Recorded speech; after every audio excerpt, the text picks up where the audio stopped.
Aniway recaps here. For the past year, Tokyo has been suffering harsh rainy weather, but there is still hope from a sunshine girl, who can make the weather better again. This story is a story of faith. To believe or not to believe is up to us. Hodaka Morishimi is a 16-year-old boy, who has run away from his home in hopes to have a better life in Tokyo. He is traveling by a cruise to the Kanto region, away from his family and friends. Life in Tokyo, however, it's not simple, but still, Hodaka is looking forward to it. As the cruise closes into the shores of Tokyo, there is a storm warning on the ship. Hodaka, who loves the rain, rushes out to embrace it. He runs to the deck of the ship. Suddenly a large wave hits the cruise, and Hodaka almost falls overboard, but is saved by a middle-aged man named Keisuke Shuga. Thankful for what he has done, Hodaka asks if he can get him something. The man asks for an expensive beer. When they part, Shuga gives him his name card, if he ever needs help. Hodaka, however, doesn't want anything to do with the man. Life in Tokyo is as much as more than what Hodaka expected. He cannot get a single job since he is a runaway, and has no student ID. Hodaka is forced to go from one place to another searching for decent food and a place to live. It's almost always raining, and Hodaka spends most of his day's expenses on hot baths. Life is frustrating and saddening, having almost run out of money, and with no luck with any job. A frustrated Hodaka cowers outside an apartment, when suddenly a man appears from inside, alongside two beautiful women. He trips the boy over, just to show off. Hodaka stumbles upon a trash bin, spilling it all over the floor. As the humble boy tries to clean it up, he finds a bag lying around. Not knowing what else to do, he picks it up. He then heads to a restaurant and sits down. After much contemplation, he looks at what's inside. It's a gun, a toy gun surely, Hodaka thinks, and puts it back. He brings out Shuga's name card and takes a look at his office's location. It's his last hope, and Hodaka isn't thrilled at all. He reminisces of the days when he was at his hometown. The day when he saw the moving light. Suddenly a girl from the restaurant comes to him and gives him a burger. She smiles and leaves Hodaka perplexed. Hodaka enjoys the burger regardless. It's the best meal he has had in the 16 years of his life. Sometimes one single moment can make everything start to fall in place. And this was that moment for Hodaka. After this, Hodaka makes his way to Shuga's office. He enters to see a beautiful woman lying asleep on the sofa. She gets up and introduces herself as Natsumi. Natsumi does not disclose her relationship with Shuga, so Hodaka, having experienced a lot of weird stuff in Tokyo in the last few days, assumes she is Shuga's mistress. Shuga arrives a few moments later,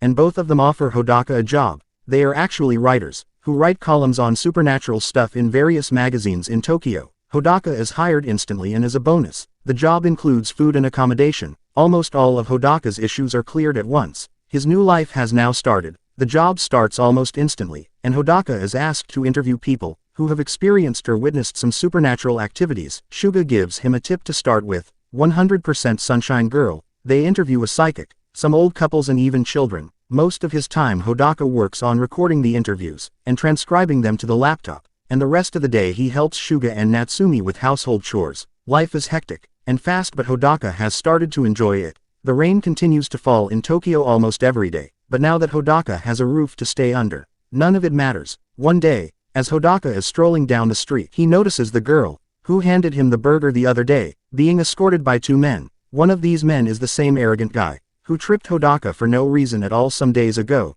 The girl looks scared, and Hodaka feels there's something wrong going on. He quickly rushes to the scene and pulls her away. They start running. For some reason the girl doesn't even question him, until they are surrounded. The guy brings Hodaka down and starts punching him. Not knowing what to do, Hodaka pulls out the gun from a few days earlier. The men laugh at the toy gun, but when Hodaka fires it, it turns out to be real. The bullet lands centimeters away from the man and strikes the lamppost. All of them are shocked. The girl takes this opportunity to free Hodaka from the man's grasp, and they both run away. They take shelter in an abandoned building. It's safe to say that she is pretty bummed about the fact that Hodaka pulled out a literal gun. Hodaka tells her that he thought it was a toy, which is why he kept it. He is scared and his hand trembles when he holds the gun again, so he throws it away. After some time the girl warms up to him. She tells him that she was letting go of her last job, and stumbled upon the man for another job.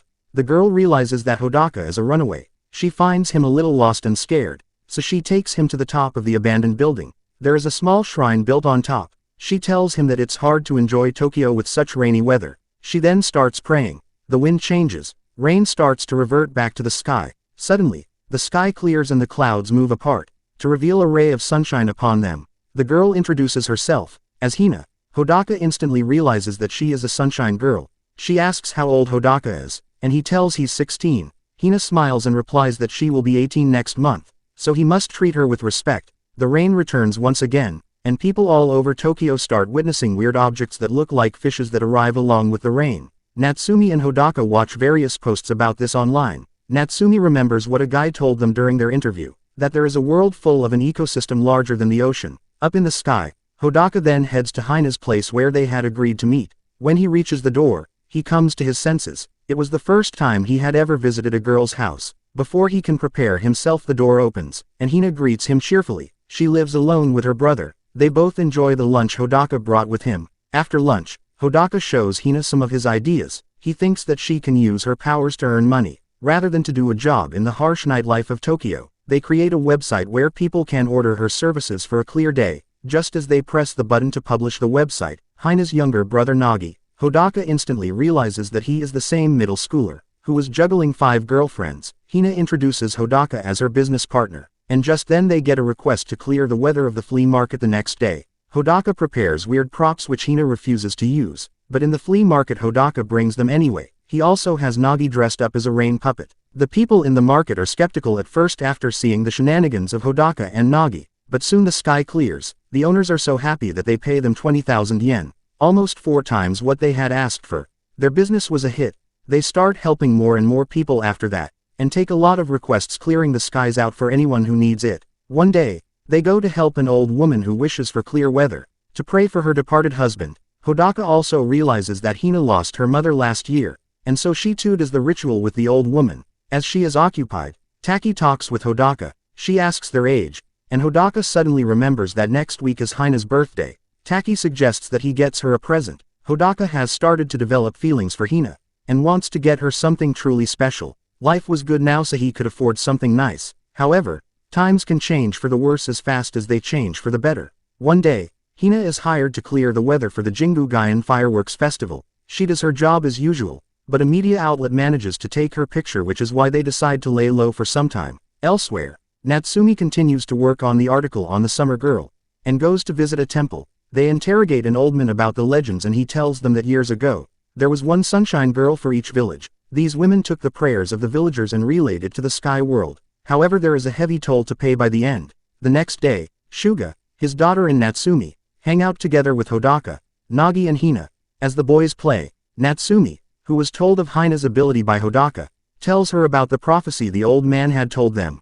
Hina simply looks at the video but doesn't reply. The rain keeps falling in Tokyo, and the man who had beaten up Hodaka is caught by the police. They aren't actually after him. The gun that Hodaka was using belonged to one of the cops who had dropped it. On top of that, Hodaka's parents had filed a missing persons complaint. The cops just want to know where he is. Elsewhere, Hodaka goes to get a gift for Hina's birthday, and settles for a ring. The owner of the shop is Mitsuha, who tells him that he has chosen a great gift. That evening as Hina and Hodaka walk back home together, Hodaka thinks of a way to profess his love to her. Just as he gathers the courage to speak, water drops start to surround Hina, and she starts floating to the sky. When she comes down, her hands are weird and blue like water drops. She is scared and confused. She then tells him that a year ago today was when she gained her powers. Her mother was sick and so she prayed and prayed that she could have one good sunny day, and walk alongside her mother. She accidentally stumbled upon the shrine on the abandoned building praying, and that's when she gained her powers as a sunshine girl. She got connected to the sky.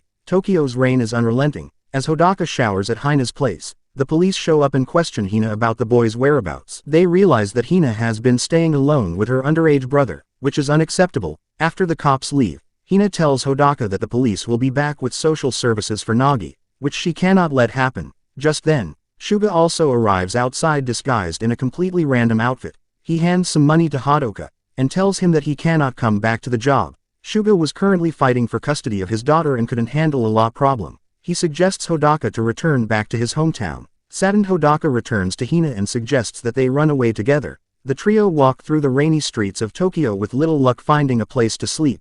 They offer more money, but no one is willing to allow minors to stay without a guardian or an ID. The media reports that today is going to be the rainiest day of the year, and there is an increasing danger of floods and tsunamis. Soon the streets start flooding, and the air gets chillier. The whole of Tokyo is affected by this. Suddenly it starts snowing. The weather is all sorts of crazy. They are suddenly apprehended by policemen. They have been searching for Hodaka for possession of a firearm and running away from home. Hodaka runs away and tells Hina to take Nagi with him, and flee in the opposite direction. Hina watches the policeman rough up Hodaka, and she cannot bear it. She rushes to help him. In her anger, the skies grumble, and a lightning strikes nearby truck creating the huge blast. They take this opportunity to run to a super exclusive and expensive hotel, which costs 28,000 yen just for a night. Money is no issue for them and they agree to stay there. The rooms are large and unlike anything they have seen before. All of them have a grand time taking showers, eating great food, and singing karaoke. At this moment Hodaka wants nothing but this. He prays to God that even if there is something better for him, he doesn't want anything more than this. That night, Hodaka hands his gift to Hina, who is very happy to receive it, but she soon gives him the bad news. She tells him that Natsumi had told her, Sunshine girls are actually human sacrifices. Hodaka doesn't believe it at all, but Hina shows him her body. It's almost already turned into liquid. She tells him that once she is gone the weather will return to normal, because such is the fate of a sunshine girl.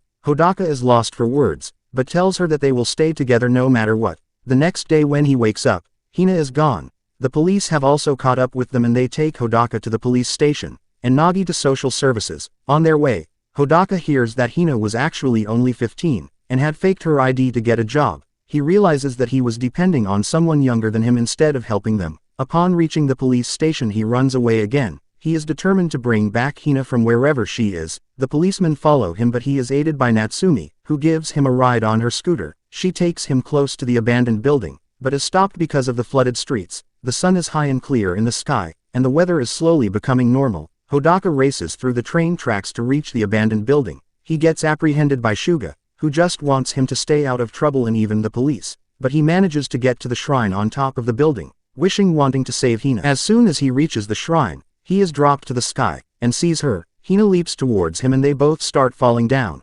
Hodaka tells her that she no longer needs to take other people's prayers. She will pray only for herself. Hina is hesitant as her return would make the weather worse, but Hodaka tells her that he doesn't care about the weather. She is more precious to him than any sunny day.